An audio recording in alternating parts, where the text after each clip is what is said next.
posgrado que tiene nuestra universidad y especialmente la Facultad de Derecho. También hay un propósito particular y es que reflexionemos acerca de dos temas importantes que se han hecho muy evidentes con esto de la pandemia por el COVID-19. El primero de ellos es revisar cuáles son esos efectos, digamos, legales que ha dejado la cuarentena, pero no efectos legales desde el punto de vista de la revisión de decretos, digamos que es muy importante, pero que no es el objeto de esto, sino como mirar esas decisiones difíciles que han tenido que tomar los gobernantes, no solo en Colombia, sino en todo el mundo, en relación sobre qué se prioriza en el marco de las decisiones, digamos, en un principio trágicas que hay que tomar. Entonces, ¿qué priorizamos? Si lo que tiene que ver con la salud, lo que tiene que ver con la economía, y si es la economía, ¿qué tipo de economía? Y bueno, y esto cómo se ve enfrentado también frente a otro tipo de valores que tenemos en nuestro Estado, como la dignidad humana, la vida, la libertad, la igualdad, el trabajo. Entonces, ese es como por un lado el tema. Y de otro lado, hay una incertidumbre hoy que nos acompaña no solamente a los que están estudiando en este momento, sino a los que querían iniciar a estudiar, ya sea a nivel de primaria, de bachillerato, de universidad, para el caso que nos ocupa particularmente de hacer una carrera universitaria o una carrera posgradual. Y es precisamente por qué tenemos que seguir estudiando y por qué tenemos que seguirnos formando a pesar de la incertidumbre que hoy tenemos en relación con cuánto va a durar este aislamiento. Vi por ahí en redes, no estaba en otro evento y no he podido confirmar, pero entiendo que hay una extensión hasta el 6 de junio, no sé si lo vi ahora y no he podido confirmar la veracidad de la información, pero lo cierto es que, digamos, todavía tenemos, la única certeza que tenemos es que las universidades estamos habilitadas para seguir trabajando a través de las herramientas tecnológicas hasta el 30 de mayo. De ahí en adelante no sabemos qué va a pasar. Entonces, el punto es que reflexionemos por qué sigue siendo importante formarnos en esta actualidad y no a partir de cuáles son las ventajas de la virtualidad y las desventajas, sino a partir de la socialización de experiencias reales que ya venimos tratando. De eso nos va a hablar el profesor José Manuel Marín. Él nos va a compartir digamos, la experiencia que ha tenido en el ámbito de su experiencia profesional en el marco de cómo esto que nosotros estamos viviendo en las ciudades capitales, en las grandes universidades, no es realmente novedoso, sino que ya hay otras comunidades rurales, hay unas comunidades que con ocasión de estar marginadas han tenido que trabajar en estos medios. Entonces, el punto es también como que miremos las coincidencias y hoy nos toca que aprender de esas experiencias. Y de otro lado, mañana se celebra el Día del Profesor, del Maestro. Nos parece supremamente importante también que hoy reflexionemos sobre ese rol que tenemos los profesores, sobre ese rol que tenemos no solamente, digamos, al interior de la sociedad, sino como garantes incluso de una economía, porque hoy también las universidades están dependiendo de esa calidad de educación que se está transmitiendo a través de nosotros. Entonces, hacia allá se enmarcan estas reflexiones, o sea, a que si decidimos tomar una decisión frente a estudiar o no estudiar y qué estudiar, pues podamos antes de tomar una decisión de parar los estudios o de decidir no iniciarlos, pensemos en todos estos factores que pueden incidir. Entonces, sin más preámbulos y habiéndoles dejado como este contexto a los dos conferencistas, le vamos a conceder el uso de la palabra a Manuel Marín y a partir de allí, el profe, la idea sería que en unos 15, máximo 20 minutos podamos hacer esa reflexión, porque la idea es también dar paso a las preguntas. Una vez usted termine su presentación en PowerPoint, les informamos pues a los invitados que vamos a estar permanentemente mostrando banners de nuestros programas, porque pues precisamente el objeto también de esta conferencia es que a medida que vamos reflexionando, ustedes también vayan pensando en cuál opción al interior de la universidad puede ser la mejor para ustedes. Bienvenidos a todos los asistentes, a los conferencistas. También les informamos que están conectados todos los directores de los programas, tanto de pregrado como de posgrado de la Facultad de Derecho. Cualquier duda o inquietud, vayan escribiéndole al chat que estamos pendientes de contestarlas. Entonces, profesor José Manuel, tiene el uso de la palabra. Bien, muy buenas tardes. No sé si me están escuchando en este momento. ¿Bien? Perfectamente, profe.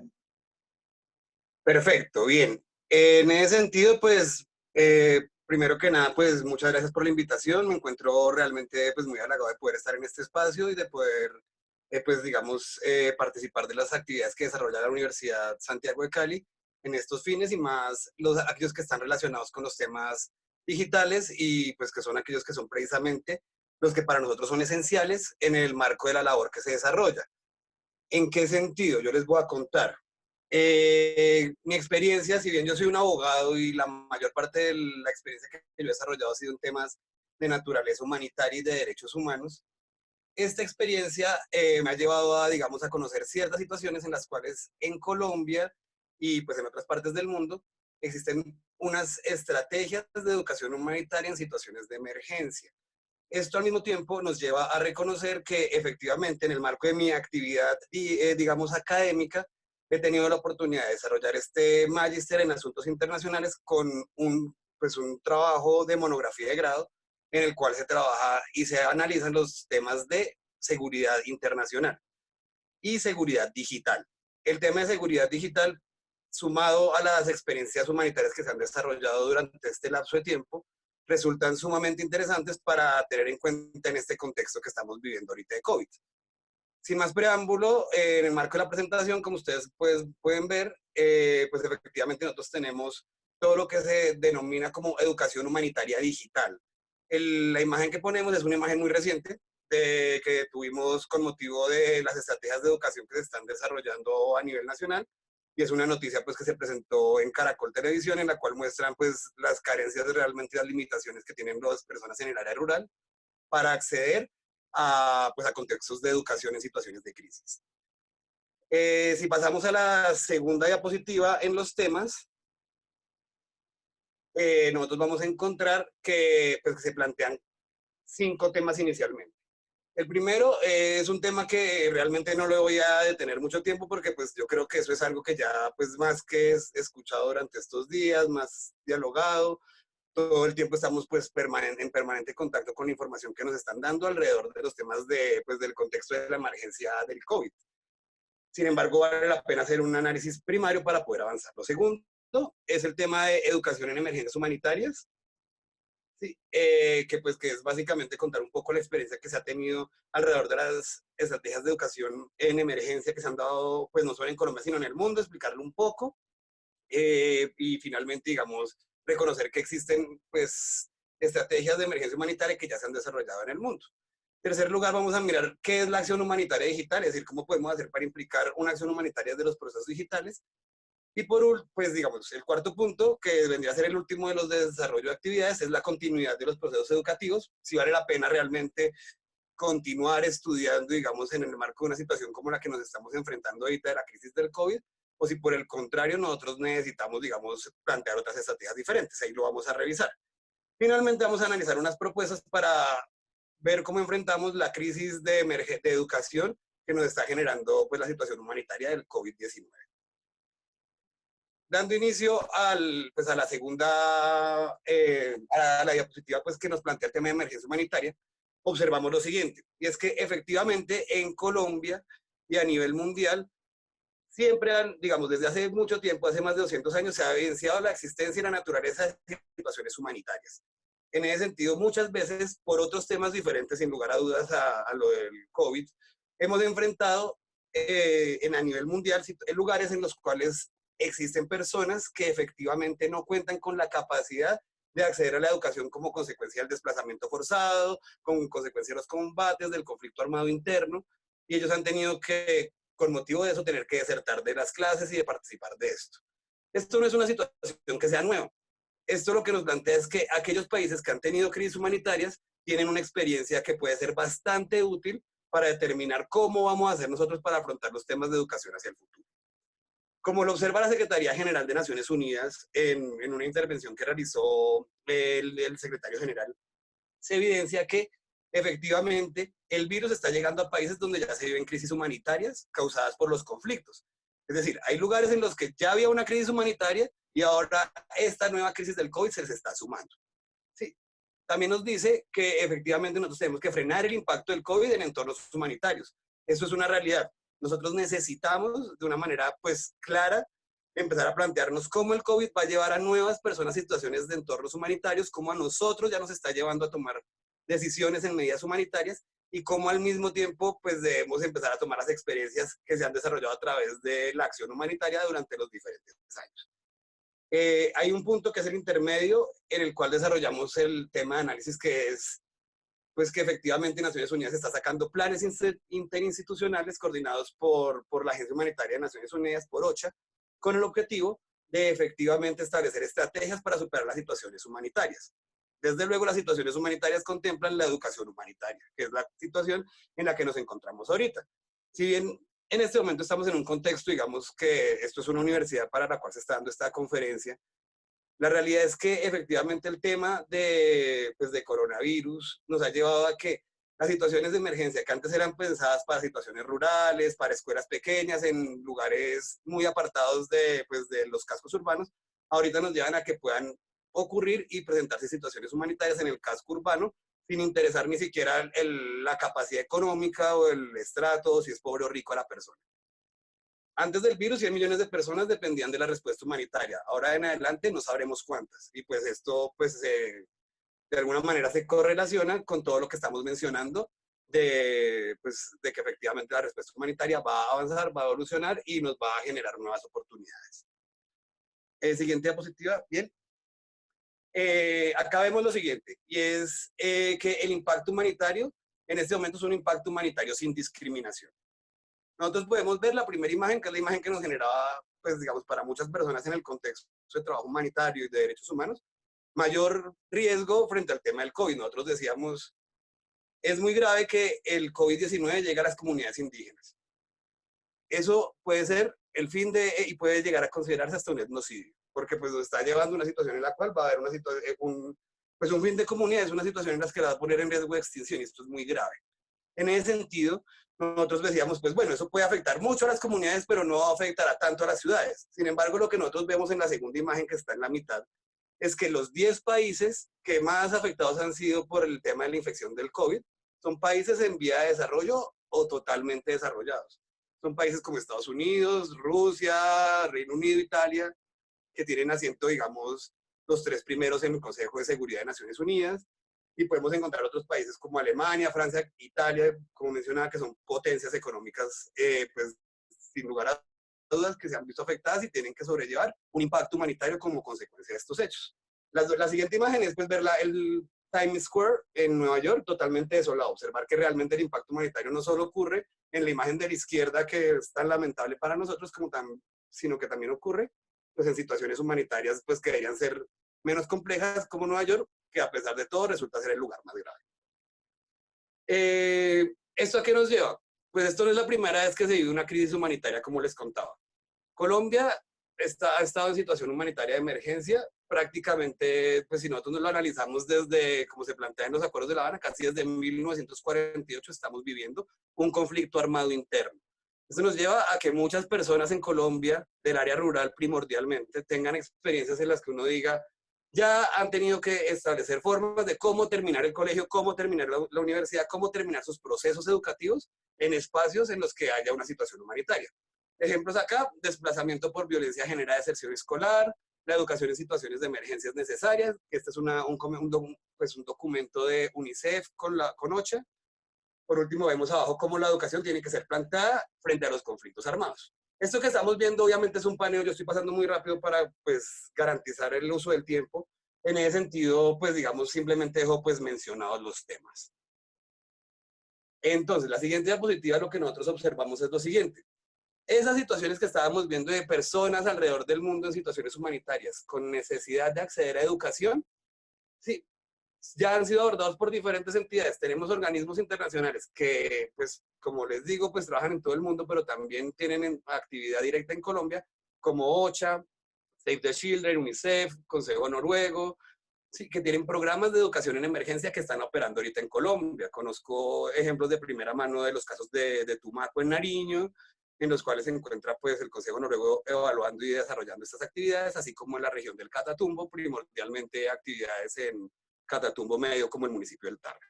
También encontramos pues actividades que son pues organizadas institucionalmente. El Ministerio de Educación tiene todo un programa para educación en emergencia. En ese sentido uno puede decir, listo, pues digamos, el país ya tiene instituciones, organizaciones y al mismo tiempo, y pues digamos, todo un aparataje que ya ha tenido que abordar temas de educación en emergencia, por lo cual esta situación que estamos viviendo de la crisis humanitaria que significa el COVID, no solo no es algo nuevo para Colombia, sino que además de todo podemos considerarnos como países expertos en el manejo del tema, dado pues que hemos tenido la lamentable experiencia de vivir un conflicto armado interno tan largo. En la siguiente diapositiva, lo que nosotros vamos a ver es esto, listo, pues ya somos expertos, Colombia es experta en educación humanitaria, ha tenido esos trabajos, han salido bien, han salido mal, ha habido alta deserción, poca deserción, pero hemos tenido una experiencia que nos ha generado bastantes conocimientos. Bien, pero esto ha ocurrido en situaciones humanitarias tradicionales. La que estamos viviendo de COVID-19 no es una situación humanitaria tradicional. En primer lugar, pues nosotros no tenemos acá, es decir, digamos, usualmente una situación humanitaria no tiene acceso a internet. Nosotros vamos a ir a las zonas más apartadas del país y es muy raro el que tenga internet, o que ir a hacerse debajo del árbol, ir a mirar a ver cómo uno coge la señal. Entonces, pues nosotros tenemos experiencias de educación en emergencia que no han usado internet. Eso es una diferencia. La segunda diferencia, pues el programa de Colombia Digital, Vive Digital, no opera en los cascos urbanos. Ese opera es en las áreas rurales, y en las áreas rurales que tengan una cierta densidad. Y además no necesariamente implica el acceso a internet, implica el acceso al computador. Muchas veces eso nos genera una dificultad, y también tiene que ver mucho como pues con una brecha digital entre el área rural, el área urbana, y entre quienes tienen recursos para acceder a internet y quienes no. En el siguiente punto, pues nosotros tenemos que ver que las situaciones humanitarias tradicionales planteaban la educación como una estrategia para buscar la deserción escolar. ¿Cuáles estrategias utilizaban?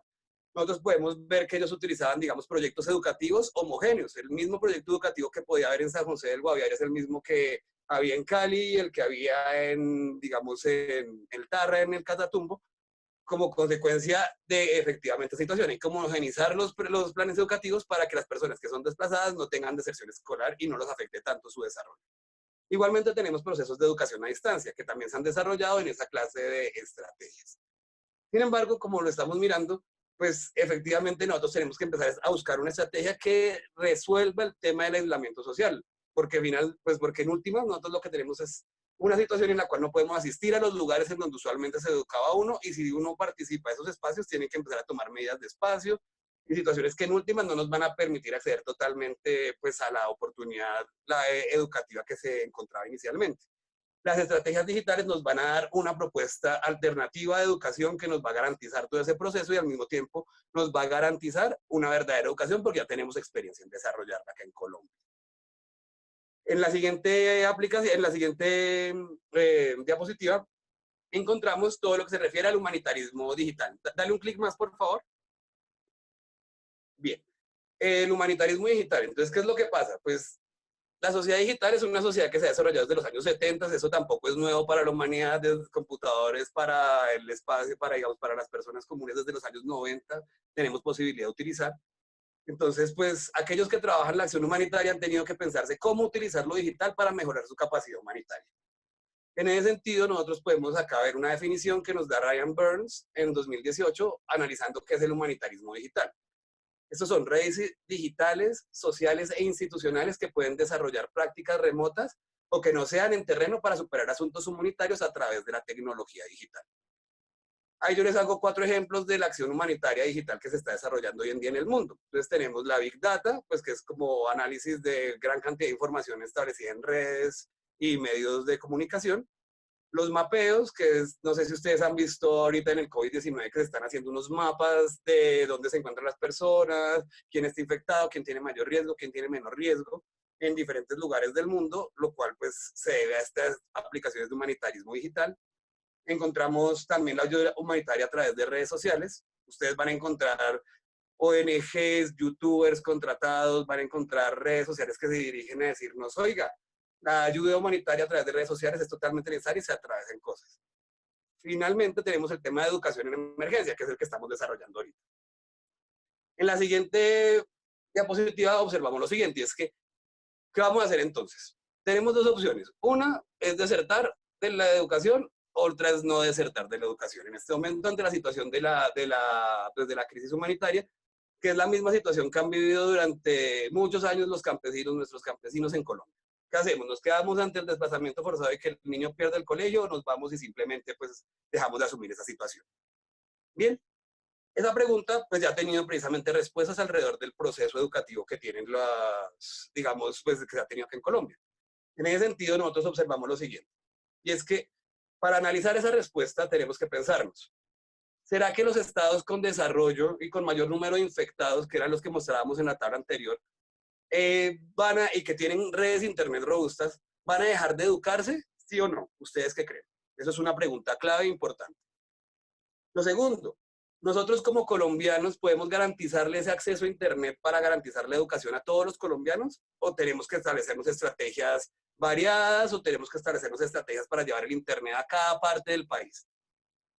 Además, esa brecha digital no solo tiene que ver ni siquiera con el espacio geográfico en el que nos encontremos. Tenemos unos elementos mucho más complejos, y es que por edades, las personas jóvenes manejan mejor el internet que las personas adultas. Por género, hay muchas veces en espacios rurales en los que se piensa que, y en urbanos, que se piensa que el hombre es el que debe estudiar y no la mujer. En ese sentido hay una diferencia. Estratos sociales, área rural o área urbana, y también la ignorancia de ciertos profesionales. Es decir, nosotros debemos admitirlo. Nosotros como abogados, nosotros no somos programadores. En ese sentido, nosotros cuando entramos a la red, nosotros somos simplemente unos usuarios y nos manejamos totalmente la red. En ese sentido, también hay una brecha digital. Tercer elemento, el nivel educativo de Colombia está entre los más bajos del mundo. Bien, ¿esto qué plantea? Sí, que efectivamente, como el nivel de Colombia es tan bajo, de acuerdo a las pruebas PISA, nosotros en este momento estamos en un riesgo generalizado de tema de fake news. Uno se encuentra personas permanentemente pensando y generando desarrollos comunicativos en los cuales uno ve que se están basando en variables de información que son totalmente falsas. Esto nos lleva a pensar lo siguiente, y es que si nosotros desertamos de la educación en este momento, vamos a perder competitividad con, si quieres pasemos a la siguiente diapositiva, por favor. Vamos a perder competitividad con otros países y otras profesionales que sí se van a seguir preparando. Es decir, acá todos los días la gente va a seguir estudiando y ya sabemos que el modelo educativo va a tener que pues, dirigirse hacia el tema digital. En ese sentido, si nosotros no empezamos a asumir esta realidad y a prepararnos, vamos a quedarnos atrás en el tiempo. Lo segundo, que es bastante importante, tenemos que empezar a ampliar la brecha digital. Sí, y en ese sentido, para disminuir, la brecha digital, lo que tenemos que hacer es empezar a establecer estrategias para que hasta la persona más humilde, hasta la persona más desconocedora del tema de Internet, pueda llegar a manejar el Internet a un nivel por lo menos estable y generalizado. Debemos recordar que el Internet es un derecho humano, en último. Bien, en ese sentido, y pasando a la penúltima diapositiva ya, nos tenemos que plantear unas propuestas. ¿Hay un clic más, por favor? En ese sentido, ¿cuáles son las propuestas? Las propuestas son sencillas. Digamos, nosotros no tenemos que ponernos como les digo, a inventarnos algo que ya existe. Ya existen declaraciones sobre la educación abierta digital. Son declaraciones emitidas emitidas por organismos internacionales y firmadas por estados, las cuales nos establecen reglas generales para determinar cómo debe desarrollarse la educación digital a través de procesos abiertos, comunicativos e incluyentes. Igual tenemos la Declaración de París sobre los medios digitales, que es lo REA. En ese sentido, nosotros vamos a encontrar muchos análisis sobre la inclusión en temas de educación digital. En Latinoamérica, tenemos la Red Federada de Repositorios Institucionales de Publicaciones Científicas. No todos podemos acceder a comprar un libro, no todos podemos acceder a las fotocopias porque pueden ser caras, o en este momento con el aislamiento puede ser difícil acceder a una fotocopiadora. Esta red federada lo que nos plantea es simplemente documentos con capacidad científica basados en contenidos académicos necesarios para el proceso educativo y que de alguna manera son públicas, gratuitas y están organizadas por estados como Brasil, Chile, Colombia, Argentina. Es un proyecto pues de la OEA que Estados Unidos desarrollando de esa manera. Cuarta propuesta, incrementar estrategias de educación a distancia. Colombia ya tiene estrategias de educación a distancia que ha desarrollado en temas tan claros como la Universidad Nacional Pública y a distancia. Ese es nomás el nombre, imagínense ustedes. En ese sentido ya hemos planteado estrategias de cómo abordar este tema de no poder encontrarnos en un salón de clase, pero seguir estudiando. Lo siguiente, reconocer el papel de lo digital en una educación inclusiva. Ya lo hablábamos, el tema de mujeres, de adultos, de personas mayores, que finalmente se redunda en el último punto, que es evitar discriminación en la red. La última diapositiva que les planteo, uno más, es esto, y es que es un requisito sin el cual no se puede trabajar, es sine qua non. Y es que sin superar la brecha digital en Colombia vamos a seguir igual. Es decir, no vamos a poder empezar a enfrentar competitivamente esta sociedad y vamos a seguir siendo un país en vía de desarrollo. Si nosotros empezamos a analizar esto y decir, tenemos que sentarnos en el computador, estudiar, ponernos a ver cómo hacen las personas que no tienen computador para acceder a esto, cómo vamos a resolver eso, el país no va a ser competitivo a futuro con ningún otro país. En ese sentido, necesitamos acceso a Internet en áreas rurales y en donde se encuentre la población vulnerable y más impactada por la crisis humanitaria. Tenemos, y también, y algo que es muy importante para nosotros que somos abogados, o pues los que están pensándose de pronto la idea de ser abogados, es que tenemos que aprender a programar, así seamos de áreas sociales o áreas técnicas que no tengan que ver con el tema de programación. Esto nos va a llevar, en últimas, a evitar un concepto que se llama el tecnocolonialismo. ¿Esto qué es? Evitar que tengamos relaciones de poder alrededor de la tecnología, que quienes la necesitamos en este momento la podamos usar, no solo quienes tienen la capacidad de programar. Bien, una diapositiva más. Simplemente pues agradecerles el espacio. Sé que esto fue pues digamos corriendo y con base en las oportunidades que tenemos. Sin embargo, pues si les interesa más el tema o algo, pues ahí tienen mi contacto, ahí tienen toda la información y pues con Mayra pues digamos y pues con todo el espacio de la Universidad de Santiago de Cali se podrá estar participando. Les agradezco realmente mucho este espacio. Muchas gracias, profesor José Manuel. Le pedimos que nos siga acompañando porque vamos a invitar ahora a la profesora Liliana, porque precisamente usted presenta un contexto muy interesante que sirve para conectar la siguiente intervención. Y, digamos, inicialmente se me había olvidado dejarle como este tema a la profesora Liliana, pero veo que usted ha desarrollado investigaciones muy importantes en torno a la democracia y quisiera también, digamos, que dentro de su reflexión nos contara si usted cree que este tema del COVID ha hecho que la educación sea mucho más democrática. Entonces, bienvenida, profesora Liliana, gracias por acompañarnos. Profesor José Manuel, siga allí porque vamos a recibir preguntas para poder abordarlas al finalizar. Gracias. Bueno, además de agradecer pues a los anfitriones del evento como profesora adscrita, entonces también agradecerle mucho la presentación a José Manuel, muy interesante, con mucha información y de alguna manera reordena lo que pensaba contar. Entonces, para darle otro tinte un tanto menos magistral y más de conversación y viendo las personas que están conectadas, quisiera poner unas ideas así como de presente, conectadas, relacionadas, espero relevantes, pero que me dejaron muy inquieta después de escuchar la intervención tan estudiada del doctor Marín. En principio, cuando me contactaron para conversar sobre estos temas, pensé que en las clases como recurso siempre uso y utilizamos todos los profesores situaciones de crisis que lleven a extremo las oportunidades de decisión. Es la única manera de que se confronten así de manera cruda, intensa, cosas que preocupan a las ciencias sociales como son pues las disciplinas que nosotros abordamos en nuestras aulas. Y esto me ha facilitado, duele un poco decirlo, los ejemplos en los cursos. Estamos en tensión, estamos llegando a situaciones que no habíamos advertido, cosas van a ser las anécdotas para nuestros hijos. Algunos abuelos tuvieron en Corea, nosotros tendremos el COVID-19 para charlar con ellos. Lo cierto es que cada vez más siento que lo social y lo humano parece que se había embolatado en los temas científicos o en las grandes discusiones, en las macrodiscusiones.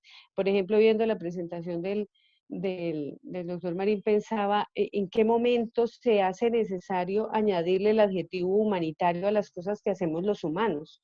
Como que se nos olvidó ese rasgo o esa esencia o la promesa de la modernidad que era ser más antropocéntricos, la traicionamos porque despojamos de lo humano la ciencia, los análisis, la academia, las reglas, la economía, por supuesto, y entonces cuando generamos los problemas y los inconvenientes es que hay que volver humanitarias las cosas. Eso me preocupa mucho porque los adjetivos en general son necesarios cuando la esencia del sustantivo es insuficiente. Creo que es un primer campanazo que como les digo, reorientó las cosas que pensaba decir en mi intervención. Entonces, que las situaciones son extremas y que lo humanitario no debería ser necesario invocarlo, convocarlo, y si es porque esencialmente lo hemos descuidado. La Universidad de Santiago de Cali es una universidad grande, tradicional. En efecto, la educación virtual y a distancia, ven, hay unas distinciones muy delgadas que se están poniendo muy relevante en este momento determinar, que es que distinguir una educación a distancia virtual de una videoconferencia, de este tipo de encuentros, qué realmente reemplaza, cuándo es subsidiario, cuándo es solo contingente. Me parece muy importante revisar esas categorías, pero lo cierto es que la Universidad de Santiago de Cali ha trabajado con ello hace mucho tiempo. Yo precisamente fui docente de una especialización hace más o menos unos 10 años y eso me mantiene con las competencias para ser docente virtual. O sea, allí había un nicho de atención a la demanda de educación universitaria en posgrados muy importante y que ya ofrecía una capacidad de llegar a zonas muy lejanas de Colombia. Aún hoy en los salones virtuales que uno tiene logra integrar perspectivas de Arauca, de Amazonas, de lugares muy retirados de Cali que le hacen sentir a uno que Cali realmente es una ciudad tipo polo. O sea que es una realidad que no podíamos, digamos, deslumbrarnos ahora. Era un activo de las universidades de cierto tamaño que había allí, que había unos desarrollos tecnológicos muy importantes. No reemplazan la educación presencial, por supuesto, mucho menos en una universidad como la que nos hospeda en este momento, que tiene tanta vida, que combustiona. Los jóvenes, nuestros estudiantes son conscientes de eso y si habrán visto las últimas noticias, están reclamando por eso, porque no tanto que el contenido de los cursos no se desarrolle de igual forma, bueno, con excepción de lo práctico, sino la experiencia que significaba y significa ir a una universidad, la relación con nuestros compañeros, a todos, buena parte de nuestros compañeros de trabajo, fuimos compañeros de esas aulas y de esa vida universitaria que hoy sienten los estudiantes que se les está despojando. Obviamente, las responsables no son las instituciones, sino circunstancias que nos superan. Eh, estas condiciones de extremo que genera la situación de la pandemia, que como decía quien me antecedió, se vive hace mucho tiempo en zonas alejadas, en zonas que no cuentan pues con medios suficientes de conectividad, eh, ha generado que se develen situaciones que ya estaban allí. Es decir, la oportunidad de, un poco como, yo me siento como presentadora de televisión, creo que era Gloria Castaño que decía que entramos a sus casas por la televisión, en estas jornadas, estos encuentros tanto de pregrado, de posgrado, termina uno conociendo un poco en la intimidad a las personas porque ve uno, no sé, los techos de los comedores, los balcones, los espacios a veces un tanto reducidos y mezclados de las familias donde nuestros estudiantes habitaban. Eran lugares donde nosotros no llegábamos, no conocíamos, hemos conocido y han conocido nuestras mascotas, pero también eso ha develado las profundas inequidades, las profundas brechas que hay en nuestra sociedad, no solo en términos específicamente económicos, sino la posibilidad de estudiar, la tranquilidad para estudiar, los horarios organizados. Eso para mí ha sido una enseñanza muy grande porque he entendido que ese estudiante con el que uno se relacionaba continuamente, pues no cuenta necesariamente, no con las condiciones mejores, pero por lo menos estables, con las mismas que uno cuenta. Creo que esto ha sido una de las enseñanzas más grandes de esta contingencia, si tuviera pues que enlistar lo que nos ha dejado.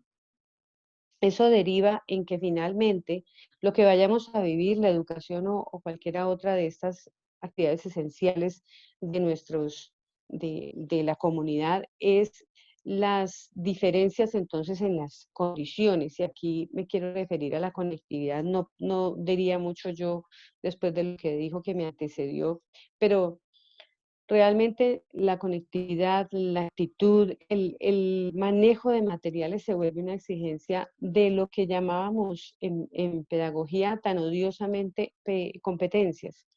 Parece que hay que siempre reorganizar, reorientar, parece que se nos habían quedado pendientes algunas competencias que ya estaban planteadas, pero que ahora se vuelven vitales en términos de comunicación. Sin embargo, yo creo que hay el material para ello, creo que hay y las condiciones. A veces nos exigimos mucho porque los tiempos son muy vertiginosos y entonces surge cierta ansiedad y cierta angustia de si vamos a llegar a cumplir. Pero yo creo que lo hemos ido haciendo. Y las inquietudes que se han ido presentando pues son muestra de que tenemos personas con espíritu crítico, evaluativo, cuestionador y no hay nada peor para bueno, en realidad la frase la decía el maestro de Buenaventura para los artistas, pero no hay nada peor para un profesor que un estudiante condescendiente. Necesitamos esos reclamos, necesitamos que nos invoquen a mejorarnos y a utilizar herramientas que, como digo, estaban en esa vida habitual, los computadores, los celulares, y nosotros por diversas resistencias no los hemos aprovechado de forma solvente.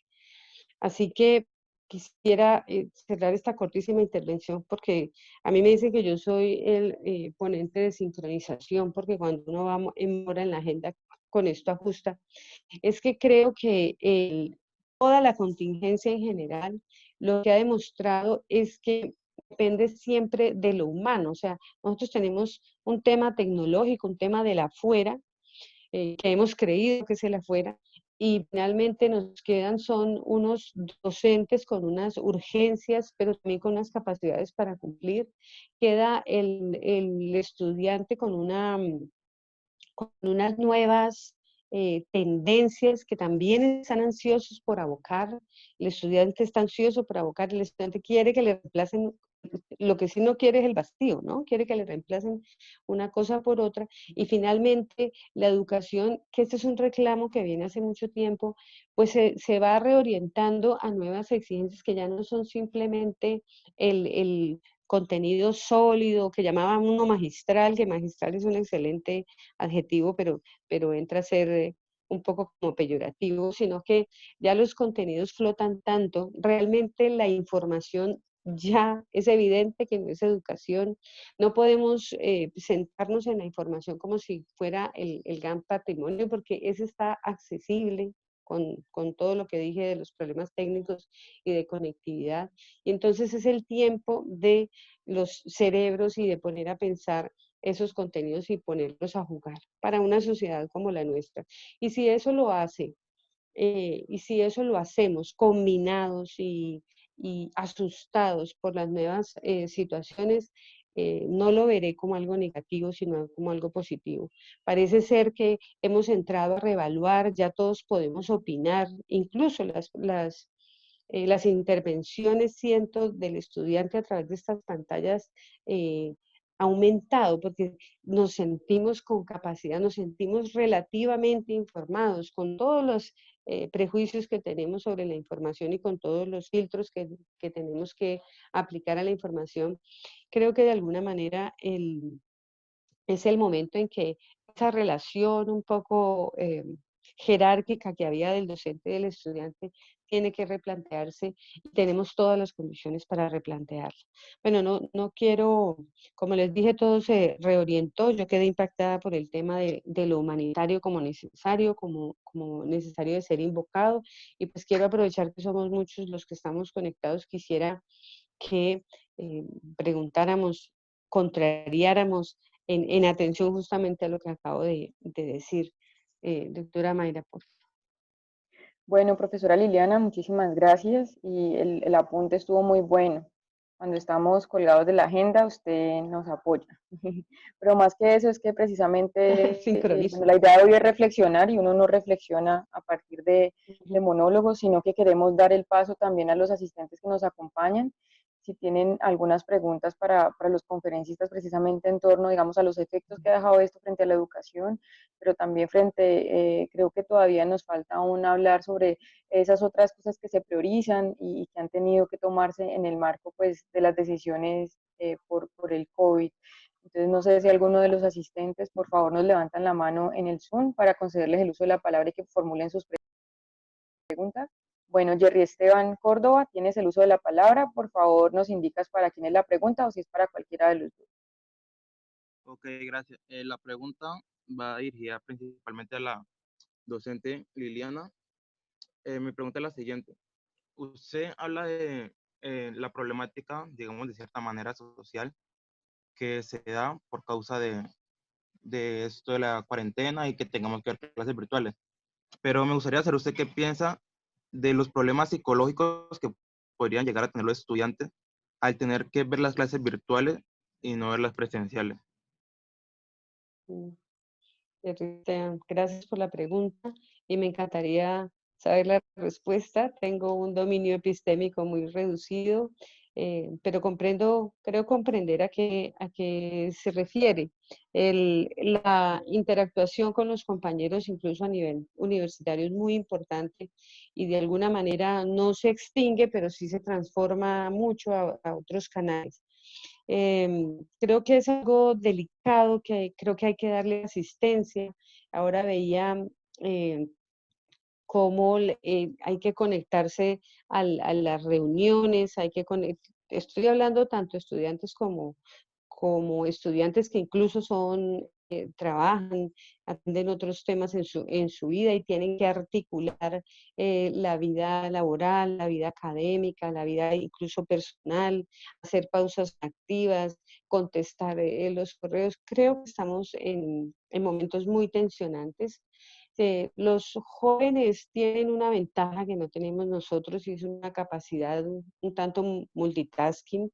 Creo que al contrario, ese multitasking hay que enfocarlo a veces un poco, pero la verdad es que sí hay que advertir que estamos ante nuevas tensiones y por lo tanto, desde lo más clínico de la psicología y de la solidaridad y de la mínima empatía, habría que tener mucho cuidado con esa salud digital, pero esa expresión no me gusta mucho, porque en fin somos humanos y entonces si estamos creando crisis en esos humanos por el manejo de estos medios, pues debería estar en la esencia advertirlos y cuidarlos. Lamento pues no tener la fórmula para eso. Aunque la verdad, perdón, complemento, estaba pensando en qué habría sido de nosotros en estas contingencias sin la música, sin la caricatura, sin el cine. Yo he podido integrar a las clases, gracias a la virtualidad, un poco más de fuentes estéticas para las explicaciones. Un buen meme lo saca uno del estrés, por lo menos le da una válvula ahí muy higiénica mentalmente. Bueno, por ahí tiene levantada la mano. Quería que me dijera el nombre, porque no creo que se llame Stuart, pero ahí estás, Stuart. Hola, sí. No, me llamo Felipe. Sí, te estaba escribiendo por el privado, pero no. Listo. Entonces, tu pregunta. No, quería hacer una apreciación más que una pregunta. Bueno, es evidente que en estos tiempos, tanto para las universidades o para el sector productivo laboral, pues es un gran reto, ¿sí? Como decía la profesora Liliana, pues tanto al sector educación como nosotros, pues tenemos que en su momento acoplarnos, sea de manera temporal o en algún caso, ¿sí? De manera ya permanente a la nueva realidad, ¿sí? Digamos que lo que han dicho, digamos que en diferentes memes, hasta memes o medios de comunicación, el nuevo normal va a ser este, ¿sí? Y esta pandemia nos ha llevado o nos está llevando a una nueva revolución tecnológica a la brava, ¿sí? Donde el nuevo normal va a ser en su momento el distanciamiento social, donde va a ser en su momento la clase virtual, donde va a ser en su momento el trabajo colaborativo mediante medios digitales. Las compañías a nivel nacional, pues yo soy estudiante de posgrado y también soy trabajador donde la empresa donde laboro pues nos ha tocado cambiar las dinámicas y va un poco alineado con la pregunta que hizo el compañero pasado con respecto al tema ocupacional, el tema ergonómico, el tema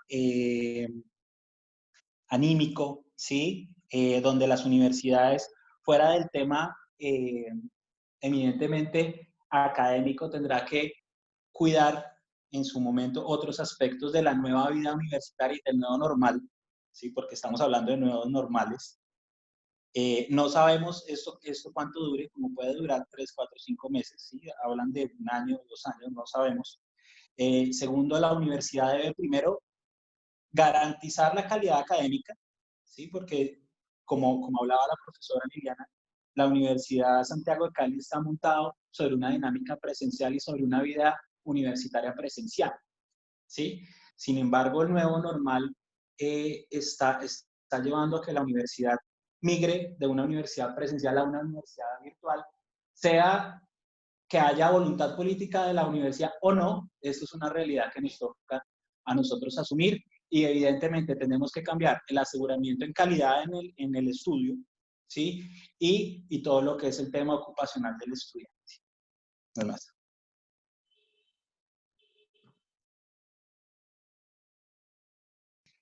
Bueno, estaba viendo, pero no hay ninguno más que tenga la mano levantada. Quisiera de pronto si los profesores que nos acompañan, Emanuel y Liliana, nos ayudan como a cerrar, digamos, ¿qué podemos dejarle hoy como mensaje a aquellos que están estudiando digamos, no tienen tanta certeza de si continuar o no por la incertidumbre, o aquellos que iban a ingresar y no han podido, pero bueno, digamos, partiendo de que todos tenemos las condiciones económicas y de acceso a ellas. Veo que hay levantado la mano Andrés Felipe Muñoz. Andrés. Sí, muy buenas tardes. Yo tenía una pregunta más que todo para el conjunto de los expositores.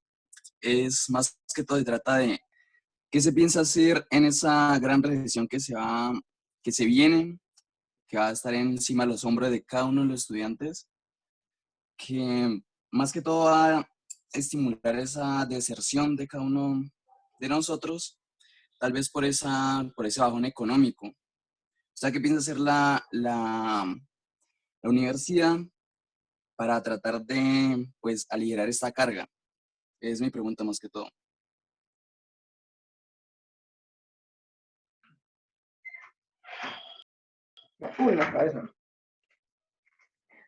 La pregunta era para los conferencistas. Yo creo que es una pregunta como muy institucional. ¿Alguno quiere aproximarse a dar alguna idea, no desde la universidad? No creo que empezó así, pero luego se particularizó mucho específicamente. Pues yo puedo hacer un comentario absolutamente personal y general, y es un poco que mencionaba yo que estas crisis develan lo que es realmente importante, como por ejemplo nos dimos cuenta que era más importante la salud, que el dinero para la salud, que el dinero para la guerra, que es más importante, bueno, creo que algunos nos dimos cuenta, otros tal vez no. Creo que es una oportunidad para darnos cuenta qué es lo esencial, qué puede ser una alternativa, qué puede ser emancipatorio. La educación es la respuesta. Para mí la respuesta siempre ha sido la educación. Cuando egresé de mi bachillerato, entré a hacer una licenciatura y pensé que no lo iba a hacer, me fui para el derecho y terminé siendo docente. Cuando yo no estudio, algo pasa en mi cerebro, siento como que me voy volviendo menos, no menos inteligente, porque eso ya es normal con la edad, no, menos persona o menos humana.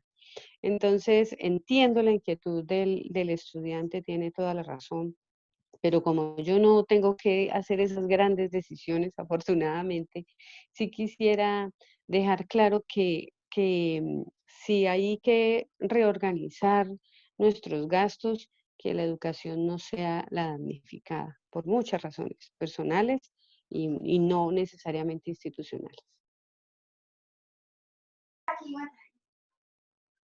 Bueno, y de todas maneras, para complementar allí, José Manuel presentó unas estadísticas muy importantes, sobre todo cómo estamos en relación con la educación a nivel internacional, y nos presentaba cómo qué puede pasar, digamos, con esa deserción tan alta.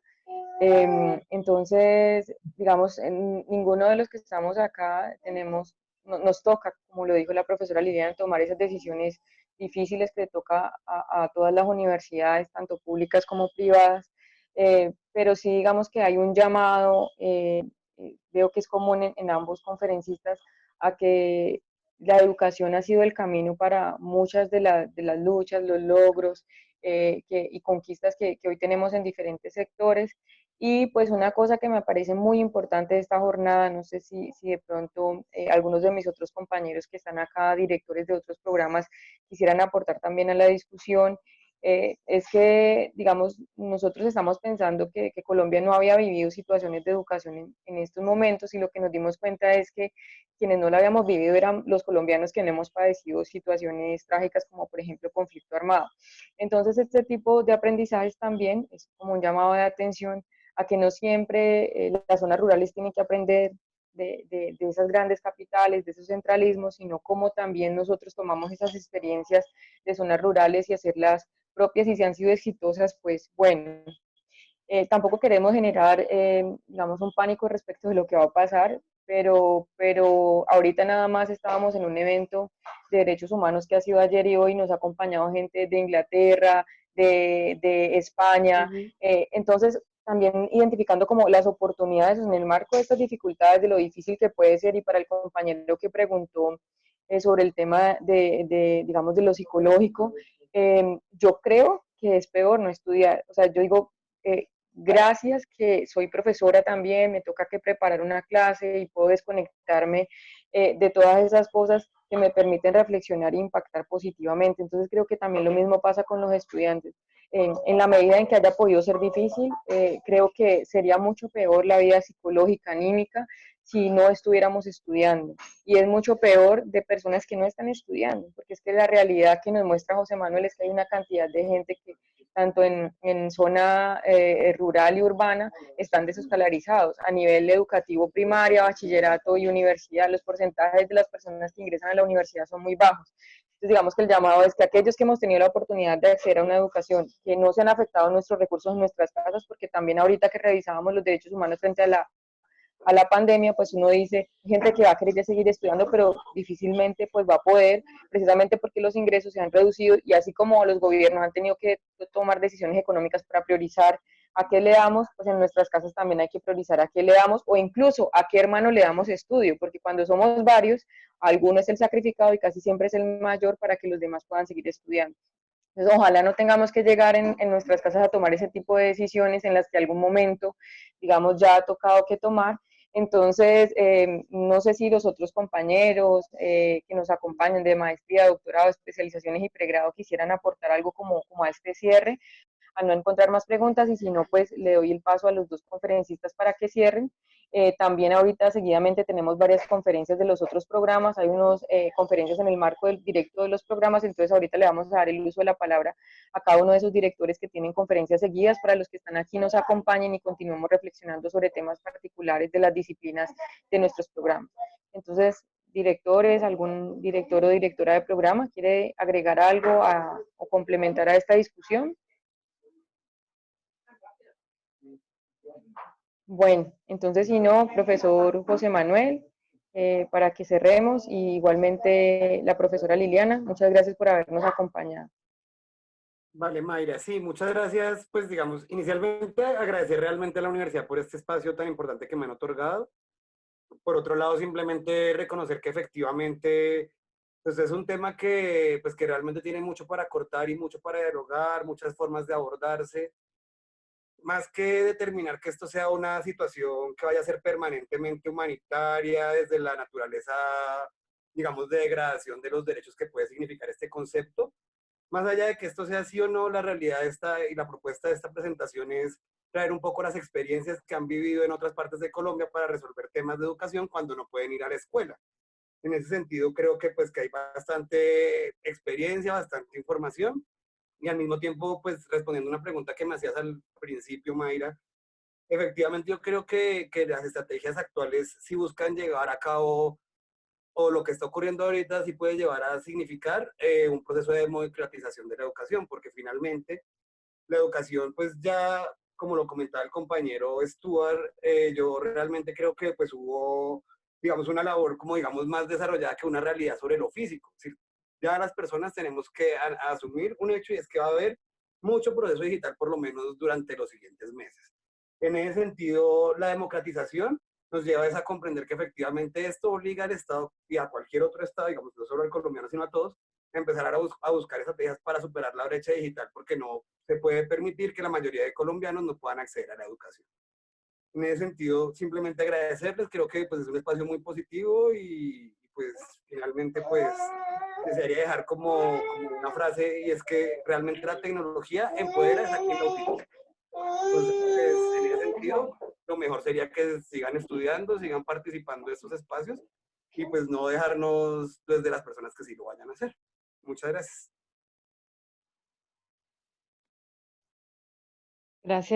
Gracias a José Manuel, muy interesante todo y esperamos seguir teniéndolo en los espacios de la universidad. Pues para cerrar finalmente, creo que quedamos muy inquietos, espero que hayamos quedado muy inquietos. La academia debe verse siempre como con hambre de conocimiento e inquietud, así que yo no tengo más sino que mi propia experiencia. Cuando dejo de estudiar, dejo de pensar y esa Liliana Castillo no me gusta mucho, entonces la invitación es para que lo sigamos haciendo, encontrando siempre en este amplio abanico de las ciencias y de las disciplinas donde seguir ahondando en este camino de vida. Muchas gracias a todos. Doctora Mayra, muchas gracias.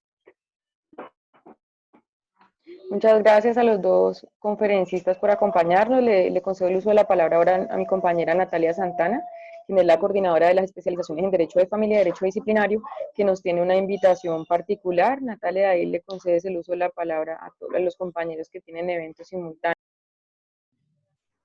Buenas tardes, sí, efectivamente. Hoy tenemos varios eventos después de esto. En el caso particular, aquí les voy a compartir, aquí está la información. A las 6:30 tenemos un Open House virtual, el primero de la especialización en Derecho de Familia. Y en el marco de este evento vamos a tener la conferencia a cargo del doctor Edgar Humberto Campos Gómez, la cual se denomina Régimen de Visitas en Tiempos de COVID-19. En este evento o al finalizar más vale la conferencia podrán consultar cualquiera de las inquietudes que tengan con relación al programa, el cual obviamente tiene sus inscripciones abiertas y esperamos dar inicio en el mes de de agosto a nuestras clases. Acá encuentran el enlace en el que se pueden conectar incluso a partir de ahorita. En este momento ya está abierta la sala, pero la conferencia dará inicio a las 6:30 de la tarde. Entonces, cordialmente invitados para que conozcan el programa. Le doy paso a el doctor James o la doctora Viviana, cualquiera de los dos que están a cargo, son directores de la maestría en Derecho y del doctorado en Derecho, quienes también tienen un evento ahorita al finalizar este Open House de la Facultad de Derecho.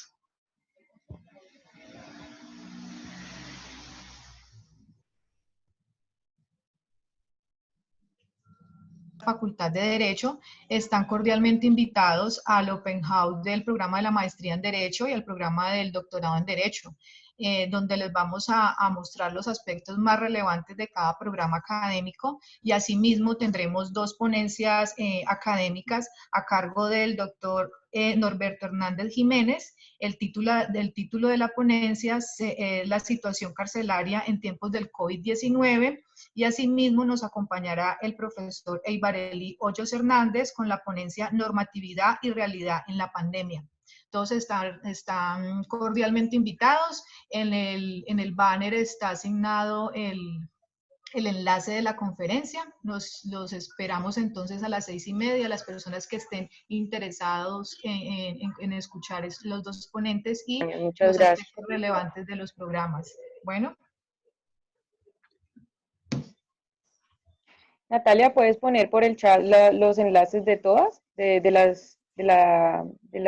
a tu cargo y la a cargo de Viviana y James, para que lo puedan... Ya las voy a poner entonces.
De pronto alguien tiene alguna pregunta referente a los posgrados que oferta la Facultad de Derecho o a los programas de pregrado. ¿Alguno de los asistentes?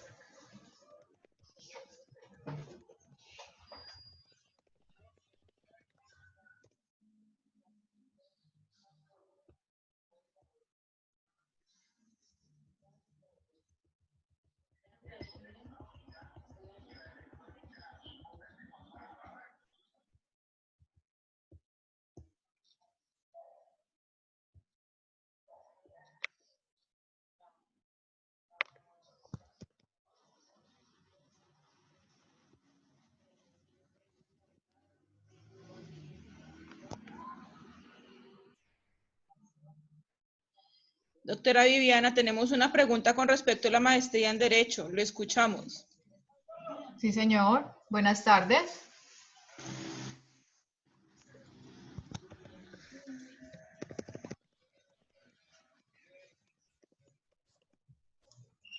No tiene micrófono, entonces, si gusta, escribe la pregunta por aquí por el chat y yo la leo en voz alta para que todos podamos escucharla.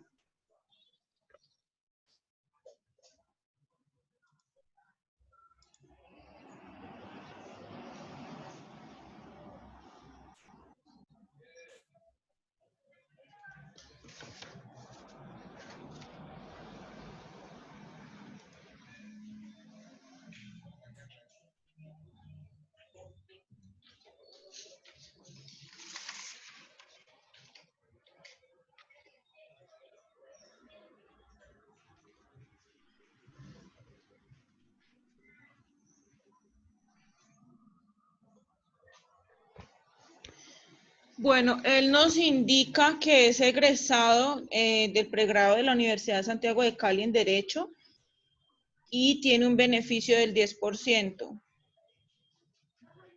Sí, señor. Sí, tiene derecho al 10% de descuento por ser egresado de pregrado. Indica que también está afiliado a Confenalco Valle y cree que también dan un 10%. La inquietud de él es si se regulan. No, señor. Tienes que elegir entre los dos beneficios, entre el beneficio de ser egresado de la Facultad de Derecho o el beneficio de Confenalco del Valle, pero no son acumulables.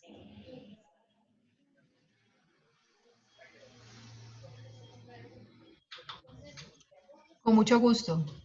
Bueno, ¿hay alguien más que de pronto tenga alguna inquietud con respecto a los programas de pregrado o posgrado de la Facultad de Derecho?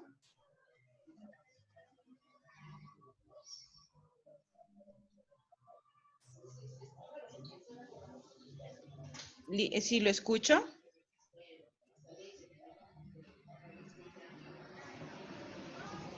Sí, gracias. Una pregunta con respecto al doctorado de Derecho. Para hacerlo, ¿es requisito ser abogado? No importa que uno no sea abogado.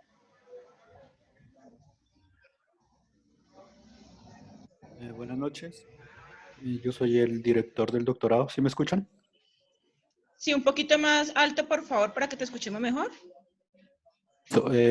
Buenas tardes, buenas noches. Yo soy el director del doctorado en Derecho Y no es necesario que seas abogado, pero sí es necesario que tengas sobre todo experiencia investigativa y el proyecto que entregues esté alineado a una de las líneas de investigación, sea justicia transicional, derechos humanos, derecho constitucional, teorías contemporáneas del derecho. Entonces, digámoslo así, no es necesario que seas abogado, no necesariamente, pero sí es necesario que digámoslo así, que tu que tu recorrido sea académico, estés interesado en algo netamente académico y te unas, como digámoslo así, a las líneas de investigación dispuestas en el programa. Vale, muchas gracias. Dale, de nada.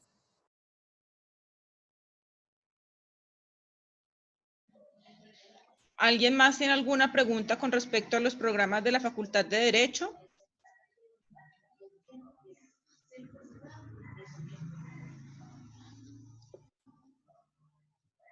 Bueno, en ese caso entonces agradecemos la participación, agradecemos a los ponentes, a todos los asistentes que nos acompañaron en el primer Open House que realiza la facultad, primer Open House virtual que realiza la Facultad de Derecho, no sin antes recordarles a todos que podrán encontrar toda la información relacionada con nuestros programas en la página web de la universidad, www.usc.edu.co. Le doy la palabra a Mayra para que por favor entonces cerremos el evento. No sé si quiera ella darnos alguna información del programa de especialización en Derechos Humanos y Derecho Internacional Humanitario y damos entonces fin al Open House. Muchas gracias por acompañarnos. Bueno, no, simplemente agradecerles a todos, también a todos los directores que nos acompañan, decirles que la universidad tiene una oferta de programas muy amplia, que lo que estamos intentando es precisamente ser flexibles, digamos que ustedes puedan cursar algunas materias en una especialización y ser homologadas en otras, por ejemplo, el caso de doctorado y maestría, en casos de especialización a especialización, en caso de especialización a maestría, por ejemplo, el programa que coordina especialización en derechos humanos, estamos homologando créditos en la especialización en Derecho Constitucional y también con la maestría en Derecho. Entonces, que los que ya han hecho otros estudios, pues también después de que se encuentren, digamos, dentro del término que establece el reglamento, 4 años, pues puedan ustedes, digamos, acceder a estos beneficios también, porque de una u otra forma son beneficios. Por ejemplo, el caso de administrativo y constitucional, en 1 año y medio podrían ser especialistas en las 2 áreas. Entonces, son digamos, ofertas muy tentativas, invitarlos a que los conozcan. Seguramente hoy algunas personas no se conectaron porque vemos que hay mucho evento simultáneo. Esa es parte también de las bondades de la virtualidad, que digamos hay mucha información. Hoy habían lanzamientos de libros, el evento de derechos humanos, está otro evento deportivo. Entonces, que los que nos acompañaron, por favor, compartan esta información con sus conocidos, nos sigan en las redes sociales, porque tenemos también programas nuevos, como el programa de pregrado de Ciencia Política, donde también los que estudiamos Derecho tenemos la posibilidad de que nos lo homologuen, tenemos el Derecho en Palmira, bueno, y todos los posgrados. Entonces, les agradecemos mucho la participación, les dejamos las inquietudes sobre los retos que tenemos en materia educativa y pues nos vemos en otro encuentro. Muchísimas gracias. Gracias. Gracias. Muchas gracias a todos.